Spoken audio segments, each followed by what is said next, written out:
નમસ્કાર, YNN ન્યૂઝમાં આપનું સ્વાગત છે। સમાચારમાં વાત કરીએ તો 1.34 કરોડથી વધુની કિંમતના વિદેશી દારૂ પર બુલડોઝર ફેરવાયો।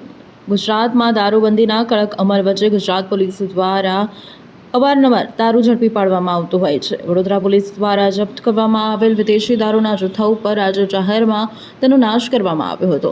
શહેરના કપુરાઈ પોલીસ સ્ટેશન વિસ્તારમાં આ કામગીરી કરવામાં આવી હતી। વિડીયોમાં જોઈ શકાય છે તેમ શહેરના ખુલ્લા મેદાનમાં તમામ બોટલો પાથરી દેવામાં આવી હતી અને તેના ઉપર બુલડોઝર ફેરવી દેવામાં આવ્યું હતું। આ પ્રક્રિયા ઉચ્ચ પોલીસ અધિકારીઓની હાજરીમાં અને સંપૂર્ણ વિડીયોગ્રાફી સાથે કરવામાં આવી છે, જેથી મુદ્દામાલનો દુરુપયોગ ન થાય। ગુજરાત એક ડ્રાય સ્ટેટ હોવાથી પોલીસ અવારનવાર આવા દારૂના જથ્થા જપ્ત કરે છે અને તેનો નાશ કરતી હોય છે। બુટલેગરોમાં કડક સંદેશ આપતો હોય છે। આ પ્રકારની કામગીરીથી પોલીસ સ્ટેશનના મુદ્દામાલ રૂમમાં જગ્યા ખાલી થાય છે અને કાયદો અને વ્યવસ્થાની કડક છબી મજબૂત બને છે।